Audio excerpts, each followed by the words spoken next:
Dear student, you are most welcome to our educational channel mechanical Pandit. और मैं आपके प्यारे पांडे सर। आज इंजीनियरिंग मैकेनिक्स के एक इम्पॉर्टेंट टॉपिक जैती nothing but moment of inertia के ऊपर हम लोग चर्चा करेंगे। हमने लास्ट लेक्चर में लेक्चर नंबर 41 जो था हमारा, उसमें हमने बात किए थे जो है centre of gravity, centre of mass और सेंट्रॉयड जो है कैसे निकालते हैं with the help of moment method. क्योंकि तीन मेथड होता है, graphical method, geometrical end moment method. Moment method से ये कॉन्सेप्ट आपको ऑलरेडी पता है, इसके ऊपर काफ़ी सारा न्यूमेरिकल भी हम लोग कर चुके हैं, जिसमें कि ये जो है आपका डिफरेंट सेक्शन के जो है रेक्टेंगल के सेंटर ऑफ ग्रेविटी अर्थात सेंट्रॉयड कहाँ पर लाई करेगा ये हमने बताया था, ठीक है ना। ट्रेपेजियम का, रोम्बस का, सेमी सर्किल का, ये सब एक बार दिमाग में आप जरूर रखिएगा क्योंकि इसकी फ्रीक्वेंटली ज़रूरत पड़ेगी, ठीक है। रेफरेंस एक्सिस मानना बहुत ज़रूरी है। और रेफरेंस के लिए हमने बताया था कि लोअर लेफ्ट, सबसे लोअर और सबसे लेफ्ट, जैसे एक्स वाई आप लिखते हैं ना कहीं भी एक्स वाई, तो लोअर सबसे जो भी फिगर है उसका सबसे लोअर पार्ट को एक्स एक्स मान लीजिए और लेफ्ट वाले को Y Y. Then you have to calculate centre of gravity और centroid with reference to that, ठीक है ना। ये सब हमने कुछ फिगर के सेंट्रॉयड निकाल करके बताए थे, ठीक है ना। ये अनसिमेट्रिकल सेक्शन है, सिमेट्रिकल और अनसिमेट्रिकल बताए थे कि एक्स वाई के अबाउट क्या है, ये सिमेट्रिक है। यहाँ देखिए सिर्फ वाई के अबाउट सिमेट्रिक है, एक्स के अबाउट अनसिमेट्रिक है, ठीक है ना। और ये दोनों के ही अबाउट अनसिमेट्रिक है। तो ये सारे कॉन्सेप्ट हम लोग डील कर चुके हैं, पढ़ चुके हैं। अब आज हम लोग जो है पढ़ेंगे जो है मोमेंट ऑफ इनर्शिया, ठीक है ना। क्या पढ़ेंगे? Moment of inertia. अब ध्यान दीजिए, जब मोमेंट ऑफ इनर्शिया की बात करते हैं तो सिंपल कॉन्सेप्ट है। मोमेंट का मतलब क्या है? तो मोमेंट का मतलब होता है मल्टीप्लिकेशन, सिंपल सा याद रखिए। और जब मोमेंट ऑफ फोर्स बताए थे आपको याद हो, तो मोमेंट ऑफ फोर्स क्या था? फोर्स इनटू क्या? डिस्टेंस। दैट मीन्स कि ये जो है कोई बॉडी है, ठीक है ना, आर्म है, यहाँ पर आप फोर्स लगा रहे हैं और इसके अबाउट निकालेंगे आप, तो यहाँ मोमेंट क्या होता था? ये फोर्स और ये डिस्टेंस, ठीक है ना। तो फोर्स इनटू डिस्टेंस, ठीक है ना। सिमिलरली आज हम लोग किसी भी ऑब्जेक्ट का, कोई ऑब्जेक्ट है, कोई प्लेन है, ठीक है ना, इसके छोटे छोटे एलिमेंटल एरिया बांट लेते हैं, ठीक है ना, A1 A2 A3। और ये जो है आपका एक्स एक्सिस हो गया और ये क्या हो गया? वाई एक्सिस हो गया।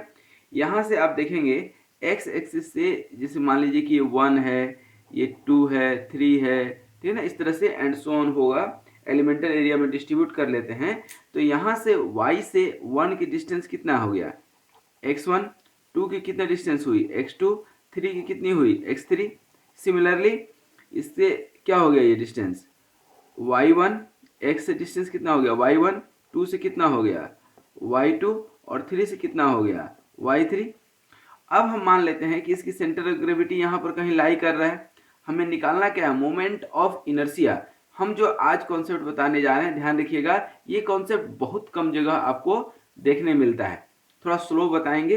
अब जैसे देखिए, हम लोग निकालते हैं क्या? Moment of area. किसी एक का निकालेंगे तो मोमेंट ऑफ एरिया क्या होगा? ठीक है ना, जरा सा ध्यान दीजिए। मोमेंट ऑफ एरिया यदि आप निकालते हैं किसी एक का तो क्या हो जाएगा? A1 इंटू x1 होगा कि नहीं? A1 पहले का और डिस्टेंस x1, ये किसके अबाउट निकाल रहे हैं आप? y के अबाउट निकाल रहे हैं। ध्यान रखिएगा, हमेशा रेफरेंस एक्सिस को रिफर करना जरूरी है कि आप किसके अबाउट निकाल रहे हैं, ठीक है। उसी तरह से हम क्या लिख सकते हैं कि moment of area, moment of area. और ये क्या होगा? A1 इंटू x1, तो क्या था आपका? मोमेंट ऑफ एरिया था। अब moment of area again x1 आ गया, मतलब क्या हो गया आपका? क्या हो गया? ये A1 इंटू A1 x1 का स्क्वायर हो गया कि नहीं? ठीक है ना। तो ये मोमेंट ऑफ एरिया को ही हम लोग बोलते हैं सेकेंड मोमेंट ऑफ एरिया। क्या बोलते हैं? Second moment of area. और सेकेंड मोमेंट ऑफ एरिया को क्या बोलते हैं? इसी को मोमेंट ऑफ इनर्शिया बोलते हैं। क्या बोलते हैं दोस्तों? मोमेंट ऑफ इनर्शिया, ठीक है ना। और इस मोमेंट ऑफ इनर्शिया को इंडिकेट करते हैं किससे, आई से, सही है। तो ये आई इक्वल टू क्या हो गया, ये तो एक एलिमेंट का निकाले थे, तो a1 x1 स्क्वायर प्लस दूसरे का a2 x2 square plus and so on, ये निकल जाता है, निकल जाएगा कि नहीं। तो ये हो जाता है मोमेंट ऑफ इनर्शिया का फॉर्मूला। या इसी को I इक्वल टू आप निकालेंगे तो क्या हो जाएगा, सम ऑफ a x स्क्वायर, ये क्या था आपका, moment of inertia about y axis, ये क्या हो गया, moment of inertia about y axis, ठीक ना। अब यही जो है, अभी आप क्या निकाले, moment of inertia about y axis. ये यदि moment of inertia about x axis निकालना हो तो क्या होगा, सिमिलरली आप लिख सकते हैं मोमेंट ऑफ इनर्शिया अबाउट जो है क्या, x एक्सिस, ठीक है ना। तो I इक्वल टू क्या हो जाएगा, a1 y1 का स्क्वायर प्लस a2 y2 का square plus and so on जाएगा। दैट मीन्स कि I अबाउट x एक्सिस क्या हो जाएगा, सम ऑफ a y का स्क्वायर। तो that is the moment of inertia about x, निकाल सकते हैं moment of inertia about x, ठीक ना। तो मोमेंट ऑफ इनर्शिया जिस तरह से सेंटर ऑफ ग्रेविटी निकालते थे, ठीक उसी तरह से हम लोग जो है क्या निकालते हैं, मोमेंट ऑफ इनर्शिया निकालते हैं, ठीक है। तो अब मोमेंट ऑफ इनर्शिया का फॉर्मूला याद रहेगा, ठीक ना। और ये निकालते कैसे हैं, only with the help of integration. अब इंटीग्रेशन कैसे करते हैं, तो ध्यान दीजिए, ये आपका, ठीक है ना, moment of inertia MI is, ये स्टार मार्क करके लिख लेते हैं, MI is calculated with the help of integration method,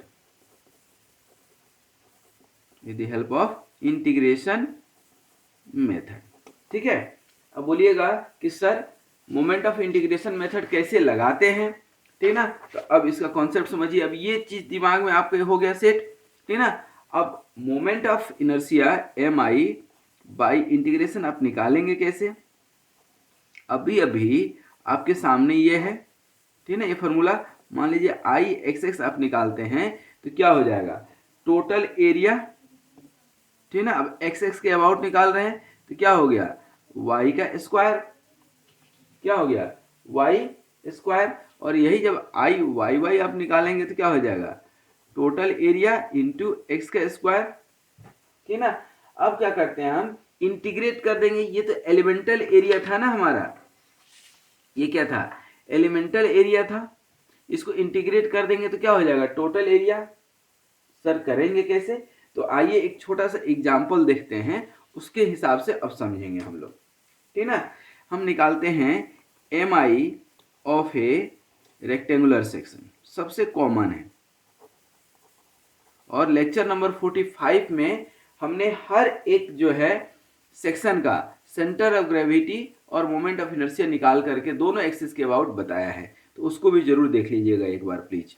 तो MI of A rectangular section, ठीक है ना, MI of A rectangular section कैसे निकालते हैं, ध्यान दीजिएगा। मान लीजिए कि ये क्या है, एक आपका रेक्टेंगल है, ये क्या है आपका रेक्टेंगल है, ठीक है। और ये रेक्टेंगल का दो एक्सिस हो जाएगा। अब इसका सबसे पहले सेंटर ऑफ ग्रेविटी आप निकालेंगे, तो सेंटर ऑफ ग्रेविटी क्या होगा, यहाँ पर होगा सेंटर पे। ये हम डिस्टेंस कितना मान लिए हैं, b मान लीजिए, ये कितना मान लीजिए b, और ये डेप्थ जो है कितना है d, और ये आपका y एक्सिस हो गया, ये x और ये y। अब देखिए यहाँ पर जो एक्सिस है रेफरेंस एक्सिस, वो हमेशा कहाँ से लेते हैं हम लोग, सेंटर ऑफ ग्रेविटी से। कहाँ से, सेंटर ऑफ ग्रेविटी से। अब देखिए इसका मतलब ये हुआ कि कोई भी फिगर है, कोई भी प्लेन फिगर है, सबसे पहले उसका सेंटर ऑफ ग्रेविटी आप निकालिए। तो निकाल लिए, हमें मालूम है, अभी हम बताए भी थे शुरू में। अब निकालेंगे कैसे, तो सबसे पहले यहाँ पर क्या करते हैं, एक छोटा सा एलिमेंटल एरिया लेते हैं कहीं भी। मान लीजिए कि यहाँ पर एक छोटा सा एलिमेंटल एरिया ले लिए। हम राम कहानी लिखेंगे नहीं ज़्यादा, हम आपको समझाने की कोशिश कर रहे हैं, ठीक ना। अब ये छोटा सा जो एलिमेंटल एरिया लिए, ये डिस्टेंस जो है आपका, मान लीजिए कि सेंटर ऑफ ग्रेविटी से ये एक्स एक्स से डिस्टेंस कितना हो गया, वाई। इसका विड्थ कितना है, डी वाई। कितना हो गया विड्थ, डी वाई। ये क्या हो गया, डी वाई। और ये डिस्टेंस कितने पे है, वाई पर, है कि नहीं।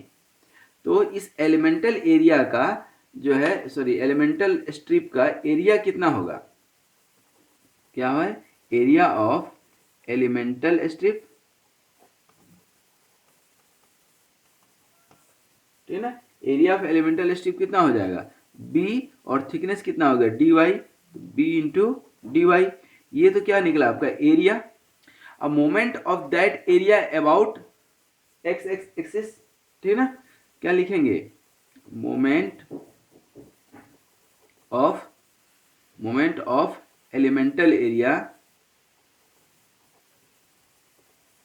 About X X. आप हमेशा देखिए, मैं बार बार बोल रहा हूं कि मोमेंट यदि आप निकाल रहे हैं तो किसके अबाउट निकाल रहे हैं, हवा हवाई में नहीं निकालना है, किसके अबाउट निकाल रहे हैं, that is very much important, ठीक है। अब यहां पर ये क्या हो गया, moment of elemental area about X x, ठीक ना।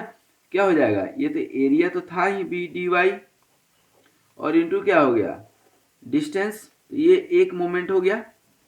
अब moment of elemental area that will be called moment of inertia, अभी हम बताए थे ना, second moment of inertia. That means कि मोमेंट ऑफ एरिया को क्या बोलते हैं, सेकेंड मोमेंट ऑफ एरिया, और इसी को क्या बोलते हैं, मोमेंट ऑफ इनर्शिया, ठीक है। तो एम आई जब निकालेंगे इसका तो क्या हो जाएगा, B into D Y into Y into Y. That means कि B D Y into Y square. अब ये क्या निकला था, एलिमेंटल एरिया। क्या इसको हम इंटीग्रेट कर सकते हैं, ठीक ना। तो हम क्या लिखेंगे, M I of whole section, ठीक है ना। अब M I of whole section मतलब B into Y square into D Y लिख सकते हैं, और इंटीग्रेट करेंगे। कहाँ से कहाँ इंटीग्रेट होगा, यहाँ से यहाँ तक होगा। तो ये क्या हो गया, ये तो टोटल डी है, ये मान लीजिए जीरो है, तो ये क्या हो गया, प्लस डी बाई टू, और इधर क्या हो जाएगा, माइनस डी बाई टू, होगा कि नहीं। ये नीचे से ऊपर की ओर, दैट मीन्स कि माइनस डी बाई टू से डी बाई टू हो जाएगा। ये देखिए माइनस डी बाई टू, और ये क्या हो गया, डी बाई टू, तो टोटल कितना हो जाएगा, डी। यहाँ देखिए तो ये क्या हो जाएगा, B Y square D Y का क्या हो जाएगा, वाई क्यू बाई थ्री, और लिमिट क्या हो जाएगा, माइनस डी बाई टू से D by two equal to, ये बी बाई थ्री कॉमन ले लीजिए, वाई क्यू मतलब डी बाई टू का क्यू, और माइनस, और इधर क्या, माइनस डी बाई टू का क्यू हो जाएगा। देखिए तो यहाँ पर क्या हो जाएगा, बी बाई थ्री, और डी क्यू बाई क्या, two to the power three, two to the power three का क्या हो जाएगा, एट, हो गया या नहीं, two to the power three का एट, एट। अब प्लस ये क्या हो जाएगा, डी क्यू माइनस, ये माइनस आएगा तो minus minus plus D Q by eight, मतलब B by three into D Q by क्या हो जाएगा, दोनों प्लस करेंगे तो फोर, मतलब B D Q by 12। That means कि आई एक्स एक्स के अबाउट जो है मोमेंट ऑफ इनर्शिया इसका कितना हो गया, बी डी क्यू बाई 12। ये हो गया आपका क्या, moment of inertia of A rectangular section about X x, ठीक ना। क्या हो गया, अबाउट एक्स एक्स एक्सिस, ठीक ना। अच्छा, यही जो है आप इधर से भी निकाल सकते हैं, देखिएगा ध्यान से। यही जो है रेक्टेंगुलर सेक्शन है, ठीक है। और यही हमने आपको बताया था, ये क्या है आपका एक्स एक्स और वाई वाई, तो वाई वाई के अबाउट भी आप निकाल सकते हैं सिमिलर फैशन में। कैसे, ये देखिए, ये टोटल क्या था आपका बी, और ये टोटल कितना था डी, तो यहाँ से एक्स एक्सिस पर जो है ना एक एलिमेंटल स्ट्रिप ले लेंगे, हम ले सकते हैं कि नहीं, एक्स डिस्टेंस पर एलिमेंटल स्ट्रिप ले लेंगे dx लेंथ का। तो ये एलिमेंटल एरिया कितना हो जाएगा दोस्तों, देखिए तो एलिमेंटल एरिया कितना हो जाएगा, ठीक ना, क्या हो जाएगा, ये d into D x, D into D x, ये एरिया हो गया। मोमेंट ऑफ इनर्शिया कितना होगा, d into D x, D depth है, इंटू क्या डिस्टेंस कितना है x, तो एक्स स्क्वायर ले सकते हैं। इसको इंटीग्रेट करेंगे हम, तो इसको जब इंटीग्रेट करेंगे तो D x square into D x, और इंटीग्रेशन कहाँ से कहाँ तक करेंगे, अब देखिए तो ये y के अबाउट आप निकाल रहे हैं ना, ये i जो है आपका y के अबाउट है, तो माइनस बी बाई टू से b बाई टू हो जाएगा, माइनस बी बाई टू से b बाई टू, ठीक है ना। अब यहाँ पर क्या हो जाएगा, ये d into x Q by three, x Q by three, ठीक है, एक्स क्यू बाई थ्री, और माइनस बी बाई टू से क्या b बाई टू, इसको आप सॉल्व करेंगे तो क्या आ जाएगा, डी बी क्यू बाई 12। तो यहाँ पर आई वाई वाई जो है कितना निकल गया आपका, डी बी क्यू बाई 12, और आई एक्स एक्स कितना निकला था, तो ये दोनों को एक जगह हम लिख करके देखें क्या एक बार, ये आई एक्स एक्स अब निकालेंगे तो क्या निकला है, बी डी क्यू बाई 12, ठीक है।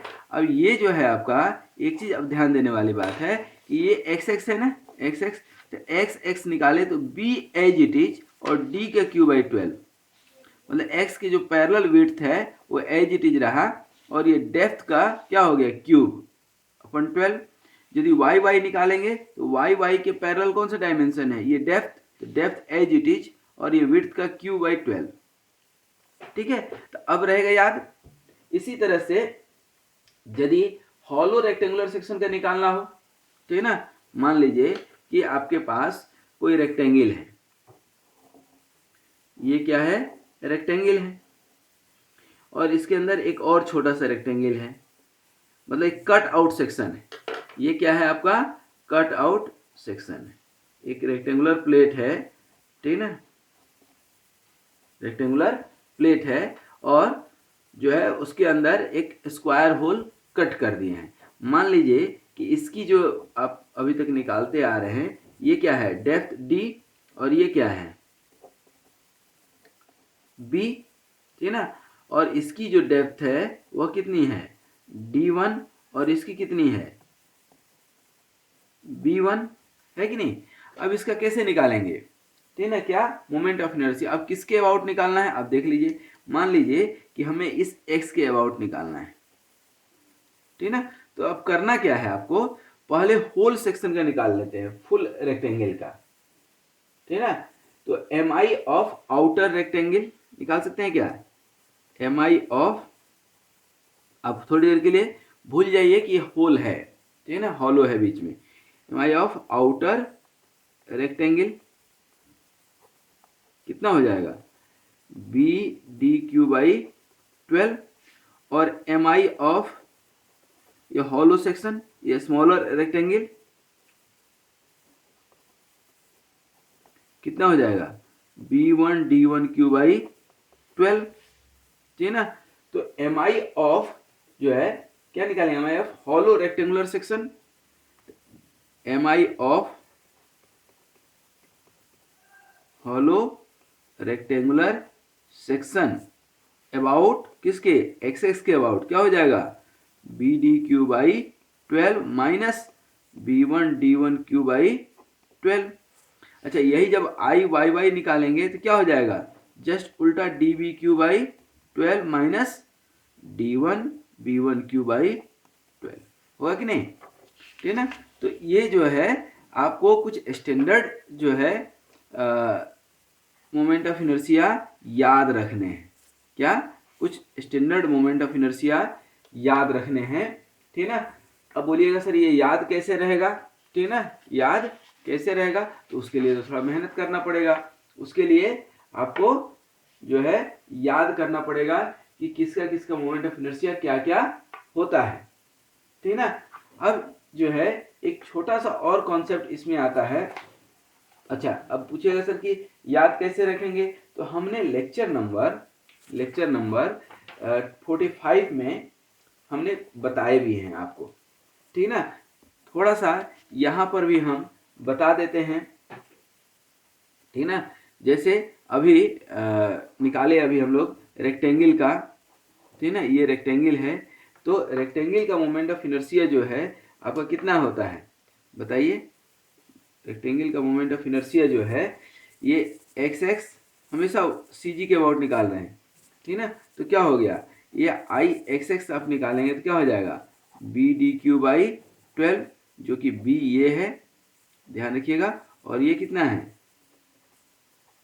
डी है, बी डी क्यू बाई 12, और वाई वाई निकालेंगे यही डी बी क्यू बाई 12 हो जाएगा, ठीक ना। मान लीजिए कि कोई रेक्टेंगल है आपके पास, क्या है, रेक्टेंगल का जो है बेस जो है, ये जो है बेस आपका कितना है, बी है, और हाइट कितना है, मान लीजिए एच है। अब इसका सेंटर ऑफ ग्रेविटी आपको मालूम है कहाँ पर होता है, एच बाई 3 पर, एक्सेस के अबाउट, क्योंकि वाई वाई के अबाउट तो सिमेट्रिक है। यहाँ भी सिमेट्रिकल सेक्शन और अनसिमेट्रिकल सेक्शन का बहुत इंपॉर्टेंट रोल है, तो आप जरूर देख लीजिएगा कि जो हमारा गिवन सेक्शन है वो सिमेट्रिकल है या अनसिमेट्रिकल है। तो यहाँ पर ये क्या हो गया, बी और एच, और ये कितना होता है centre of gravity, H by 3 आपको याद हो तो, ठीक है ना। तो यहाँ पर आई एक्स एक्स जो होता है बी एच क्यू बाई 36, और आई वाई वाई जो है क्या होता है, बी, अब उल्टा हो जाएगा, वाई वाई निकालेंगे तो, ठीक है ना, क्या हो जाता है, बी एच, ये आई एक्स एक्स निकालेंगे, और आई वाई की सॉरी जरूरत नहीं है, आई बेस, और ये बेस के अबाउट जब हम निकालेंगे तो ये हम आपको पढ़ाएंगे पैरेलल एक्सिस थ्योरम से, ठीक है ना, कैसे निकालते हैं। तो अभी तो आप सिंपल याद कर लीजिए, ठीक है ना। सर्कल है, एक सर्कल का जो है सेंटर ऑफ ग्रेविटी यहीं पर होता है, और ये सिमेट्रिक सेक्शन है, तो आई एक्स एक्स और आई वाई वाई दोनों क्या होता है, बराबर होता है, और ये होता है pi D to the power 4 upon 64, या रेडियस के टर्म में करना हो तो pi R to the power 4 upon क्या हो जाता है, 4, ठीक है ना। तो रेक्टेंगल, सर्कल, ठीक है ना, सेमी सर्कल का एक लास्ट बता देते हैं, इनका बहुत फ्रीक्वेंट जरूरत पड़ेगा, ठीक है ना। लेक्चर नंबर 45 में इसको और ज्यादा डिटेल से हमने बताया है। ये एक सेमी सर्कल है, ठीक है ना। अच्छा, अब बताइए सेमी सर्कल तो वाई के अबाउट क्या है आपका, सिमेट्रिक है, लेकिन एक्स के अबाउट तो सिमेट्रिक है नहीं, और ये यहाँ पर जो है आपका कहीं ना कहीं सी जी लाई करेगा, ठीक ना, और इसी के अबाउट ये एक्स एक्स और वाई वाई हो गया, ठीक ना। अब यहाँ पर यदि आई एक्स एक्स निकालना हो, आई वाई वाई निकालना हो, तो कैसे निकालेंगे, ये कितना डिस्टेंस पर होता है याद होगा आपको, 4r/3 पाई पर होता है, ठीक है ना, सेंटर ऑफ ग्रेविटी। तो आई एक्स एक्स निकालते हैं इसका, यह आता है आपका जो है 0.11 r टू द पावर 4, याद रखिएगा, और आई वाई वाई यदि आप निकालते हैं तो कितना आता है, pi r to the power 4 upon 8।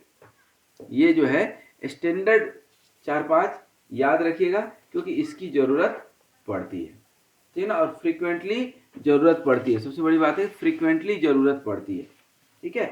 अब इस वीडियो में लास्ट में हम लोग थोड़ा सा देखेंगे रेडियस ऑफ जाइरेशन का कॉन्सेप्ट, उसके बाद नेक्स्ट वीडियो में आगे बढ़ेंगे जहां पर कि आपको theorem of perpendicular axis theorem पढ़ाएंगे, और फिर उसके नेक्स्ट वीडियो में पैरेलल एक्सिस थ्योरम पढ़ाएंगे। पढ़ाने के लिए दोनों एक जगह पढ़ा सकते थे, लेकिन नहीं, हम उसके अंदर कुछ न्यूमेरिकल इंसर्ट करेंगे, इसीलिए हमने इसको अलग से जो है निश्चय किया है कि अलग से बताएंगे, ठीक है। रेडियस ऑफ जाइरेशन होता क्या है, ठीक है ना। देखिए अभी हम लोग मोमेंट ऑफ इनर्शिया पढ़े, अच्छा अब मोमेंट ऑफ इनर्शिया जो है आप पढ़े, तो मोमेंट ऑफ इनर्शिया एक्चुअली है क्या, ठीक है। तो basically it is the inertia is the property of material, ठीक है ना। इनर्शिया क्या है, एक प्रॉपर्टी है, इनर्शिया इज प्रॉपर्टी। और मोमेंट ऑफ इनर्शिया की यदि बात करते हैं किसी भी सेक्शन का, तो it is the geometrical property. ये क्या है, ज्योमेट्रिकल प्रॉपर्टी।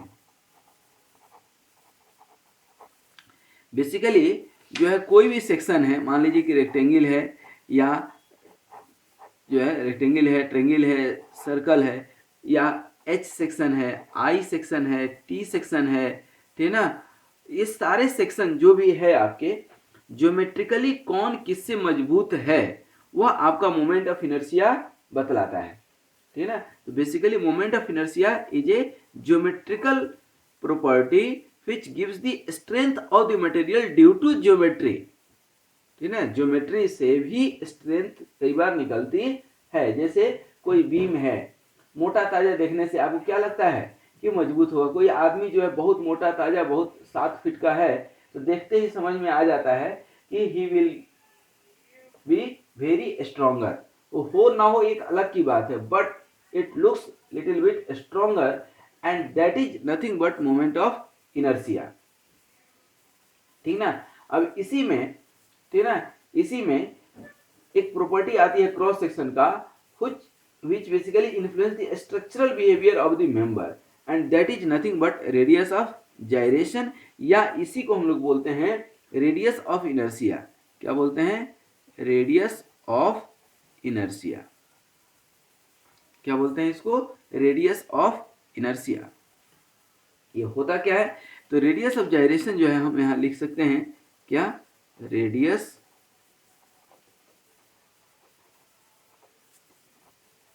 ऑफ जायरेशन जो है, कोई पूछता है तो आप क्या बताएंगे कि it is property of cross section. लिख देता हूं मैं, it is property of cross, it is the property of cross section which influence the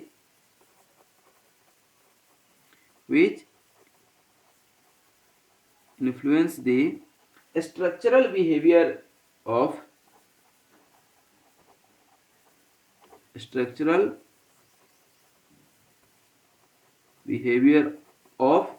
जो है बिहेवियर ऑफ सेक्शन बोल सकते हैं, या मेंबर, ठीक है ना। तो जो अभी हम मोमेंट ऑफ इनर्शिया कॉन्सेप्ट समझा रहे थे, वही कॉन्सेप्ट कहीं ना कहीं आपको कहां से निकल करके आ रहा है? रेडियस ऑफ जायरेशन से निकल करके आ रहा है। अब बोलिए सर रेडियस ऑफ जायरेशन होता क्या है? तो अभी अभी आप मोमेंट ऑफ इनर्शिया क्या निकाले हैं? मोमेंट ऑफ इनर्शिया आप निकाले हैं a इंटू डिस्टेंस का स्क्वायर। यदि y के अबाउट निकालते हैं, x के अबाउट निकालेंगे तो अकॉर्डिंगली जो है, और यहाँ पर इस x को हम एक कांस्टेंट मान लेते हैं क्योंकि डिस्टेंस रिमेन कांस्टेंट, तो इसको हम i equal to a into K square मान सकते हैं, और k इक्वल टू क्या हो जाता है? Square root i upon a नहीं लिख सकते हैं क्या? i अपन a लिख सकते हैं या नहीं?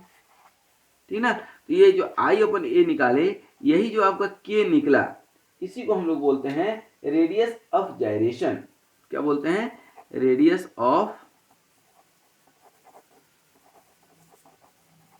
अच्छा अब रेडियस ऑफ जायरेशन भी जो है, यदि यहाँ पर आप कोई पूछ सकता है कि आई तो है, मोमेंट ऑफ इनर्शिया है, ये आई तो है, लेकिन कहां से आई है? ये इंपॉर्टेंट है लाइफ में। लाइफ में जो है सहेली आई है, सहेला आया है, लेकिन कहां से आया है, कहां से आई है, ये बहुत इंपॉर्टेंट है। तो यदि एक्स एक्स आप लेते हैं, रेडियस ऑफ जायरेशन अबाउट क्या एक्स एक्स, तो यहाँ भी क्या लेना पड़ेगा? आई एक्स एक्स अपन एरिया, और यही के यदि वाई वाई लेते हैं तो ये क्या हो जाएगा? I Y Y upon area हो जाएगा कि नहीं? तो member when subjected to axial force tends to buckle, ठीक है ना। कोई मेंबर है आपका, इस तरह से तो कम होता है, मान लीजिए कि इस तरह का कोई मेंबर है आपका, ठीक है, और यहाँ पर जब आप फोर्स लगाते हैं तो ये डायरेक्ट कंप्रेस ना हो करके क्या होगा कि ये इस तरह से बकल होगा, ठीक है ना, इस तरह से बकल हो जाएगा, टेढ़ा हो जाएगा, ठीक है ना। आप इसको आप कंप्रेस करेंगे तो बीच से क्या हो जाएगा? बेंड हो जाता है, उसी को बोलते हैं बकलिंग। इस फेनोमेना को क्या बोलते हैं? बकलिंग, ठीक है ना।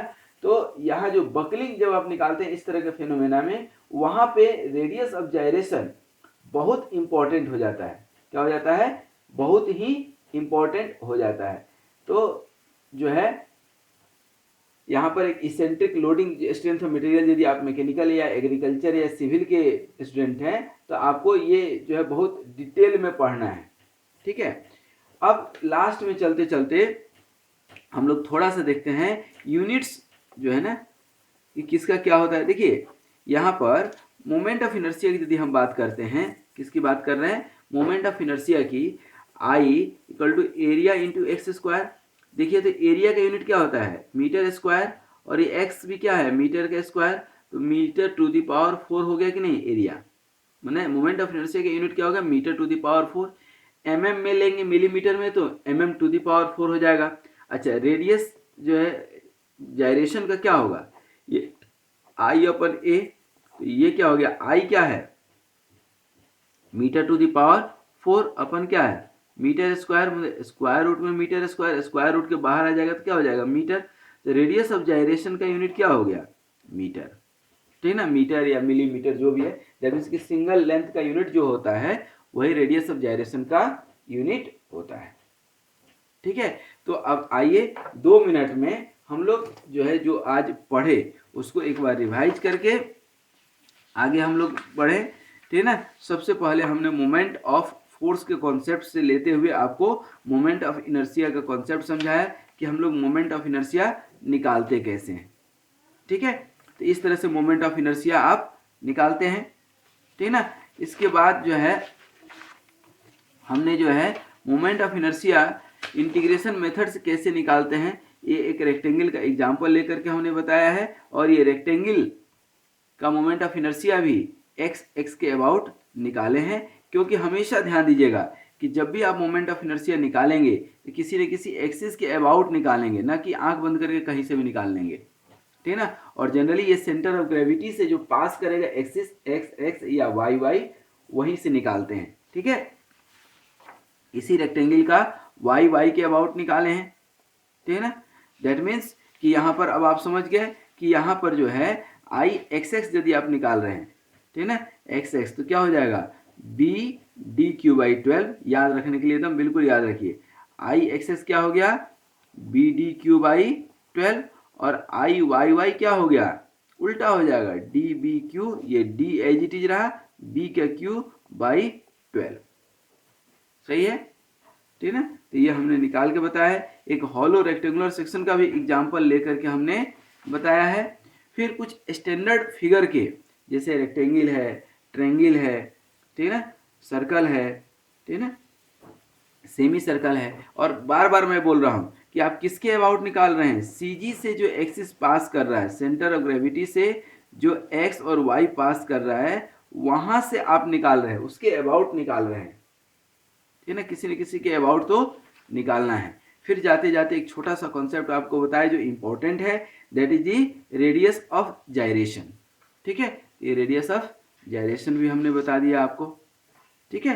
तो आज यहीं तक। नेक्स्ट क्लास में जस्ट इसी के बाद वाले वीडियो में हम लोग पढ़ेंगे क्या, परपेंडिकुलर एक्सिस थ्योरम, उसमें कुछ स्टैंडर्ड फिगर के मोमेंट ऑफ इनर्शिया निकालेंगे भी, कॉन्सेप्ट भी समझेंगे, इसका एप्लीकेशन भी समझेंगे, फिर पैरेलल एक्सिस थ्योरम, और इस तरह से हम लोग की गाड़ी धीरे धीरे आगे बढ़ते रहेगी। आप इन सब वीडियो को इत्मीनान से देखते रहें, अपना कॉन्सेप्ट डेवलप करते रहें, सुखी रहें, स्वस्थ रहें, मस्त रहें, मुस्कुराते रहें। इन्हीं शुभकामनाओं के साथ धन्यवाद, और इन वीडियोज को लाइक, शेयर और सब्सक्राइब करने के लिए बोलना न पड़े।